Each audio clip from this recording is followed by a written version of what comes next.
नमस्कार दोस्तों, जैसा कि आप यहाँ पे फिगर में देख रहे हैं, भारत का नया संसद भवन।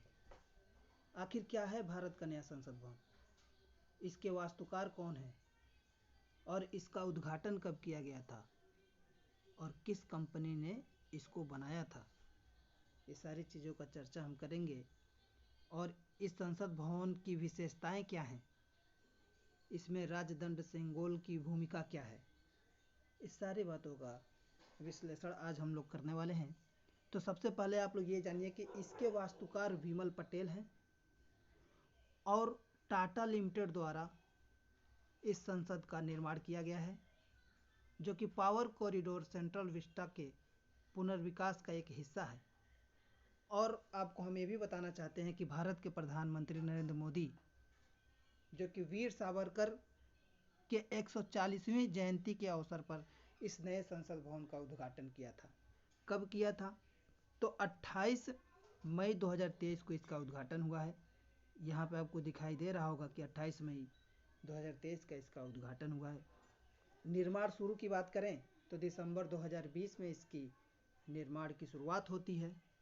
ये सब पॉइंट को हम आगे आइए और समझते हैं। आखिर हम इस नई संसद में कौन कौन सी सुविधाएं देखने को मिलती है, इन सब चीज़ों का अगर चर्चा किया जाए तो सबसे पहले आप देख भी रहे होंगे, ये अमर उजाला का न्यूज़ था कि हर सीट पर डिजिटल सिस्टम और टच स्क्रीन का फीचर है।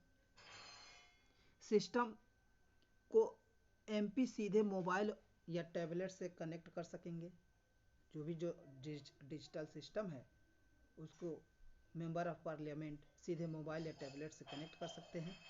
नए संसद भवन की लोकसभा में 888 सांसदों की बैठने की क्षमता है। संयुक्त सत्र में 1280 सांसद एक साथ बैठ सकेंगे। दोनों सदनों की हर बेंच पर केवल 2 ही सदस्यों के बैठने की व्यवस्था है। और क्या है इसमें खास विशेषताएं? इसी के अवसर पर 75 रुपये का स्मारक सिक्का जारी किया गया है, जिसमें आप देख रहे होंगे ये नए संसद भवन का फिगर है जो 2023, तो 28 मई 2023 को उद्घाटन भी हुआ था, तो इसलिए 75 रुपये का सिक्का इस पार्लियामेंट बिल्डिंग के लिए इनॉग्रेशन किया गया है।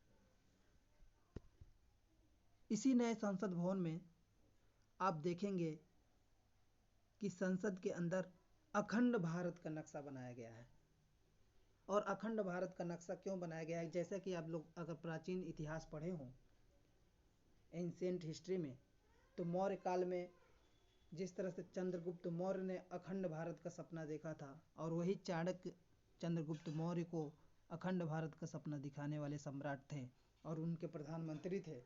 तो चाणक्य के ही विचारों को उकेरित किया गया है और अखंड भारत का नक्शा बनाया गया है। अगर हम बात करें संसद में स्थापित होने वाला सेंगोल क्या है, जो राजदंड सेंगोल से इसकी संकल्पना की गई है, तो सेंगोल स्पीकर की सीट के पास रखा गया है। और सेंगोल तमिल शब्द में इसको सेम्मे से उत्पन्न माना जाता है, जिसका अर्थ होता है न्याय धर्म। तो सेंगोल राजदंड भारतीय सम्राट की शक्ति और अधिकार का प्रतीक हुआ करता था। और 14 अगस्त 1947 को जवाहरलाल नेहरू ने तमिलनाडु की जनता से इसे स्वीकार किया था। यह अंग्रेजों से भारत के लोगों के लिए सत्ता के हस्तांतरण का संकेत था। तो ये राजदंड सेंगोल का महत्व है। सेंगोल को इलाहाबाद संग्रहालय में रखा गया था पहले, और इसके ऊपर आप देखेंगे शीर्ष पर नंदी बैल बैठा हुआ है। तो ये रहे भारत के नए संसद भवन के विषय में कुछ रोचक जानकारियाँ। धन्यवाद दोस्तों।